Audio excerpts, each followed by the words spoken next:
Respiration in living organisms can be both aerobic and anaerobic respiration. Let us discuss in detail about how the aerobic and anaerobic respiration takes place. Glucose can be broken down both in the presence and absence of oxygen. Food in the form of glucose breaks down into carbon dioxide and water. This process takes place in the presence of oxygen. This is known as aerobic respiration. Organisms that break down their food in aerobic respiration manner are called aerobic organisms. All big animals like cheetah, camel, need oxygen to break down glucose. Food in the form of glucose breaks down into alcohol and carbon dioxide.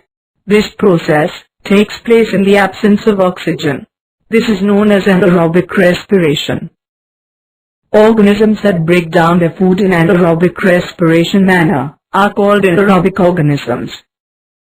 For example, some microbes break down glucose in the absence of oxygen.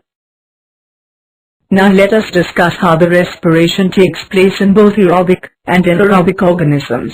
A glucose molecule contains 6 carbon atoms is broken down into a molecule which contains 3 carbon atoms. This new molecule is called a pyruvate.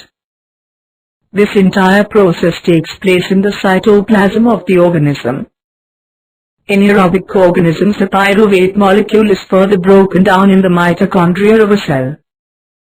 In this process, the pyruvate molecule, which contains 3 carbon atoms, is broken down into 3 more molecules of carbon dioxide and 3 molecules of water, that is 2C3H4O3, that is pyruvate is broken down as 3CO2, that is carbon dioxide, plus 3H2O, that is water, plus ATP, that is adenosine triphosphate. Sometimes our muscle cells may not have enough oxygen. In this case, the pyruvate molecules are broken down in the anaerobic process. Pyruvate molecules get converted into lactic acid. This also has 3 carbon molecules. This lactic acid builds up in muscles and causes cramps. Both aerobic and anaerobic respiration releases energy. This energy is used to combine ADP, that is adenosine diphosphate, and inorganic phosphate to form ATP, adenosine triphosphate, molecules, that is adenosine diphosphate, plus inorganic phosphate equals adenosine triphosphate, that is ATP. Now discuss in brief about breakdown of glucose by various pathways, that is, initially glucose, 6 carbon molecule, breaks down into pyruvate, that is 3 carbon molecule, plus energy in the presence of cytoplasm. Then the pyruvate further breaks down, based on oxygen, that is, the absence of oxygen in yeast produces ethanol plus carbon dioxide plus energy, that is 2 carbon molecule. The lack of oxygen in our muscle cells produces lactic acid plus energy, that is 3 carbon molecule.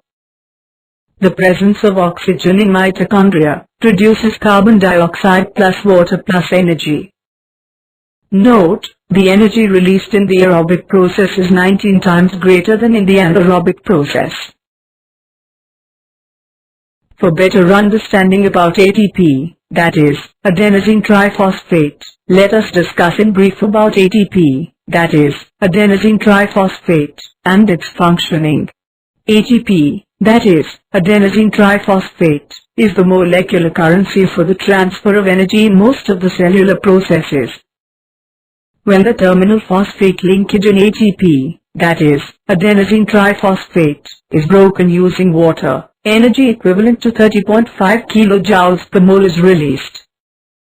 The energy from ATP, that is, adenosine triphosphate, is used for cellular activities such as contraction of molecules, protein synthesis and conduction of nervous impulses.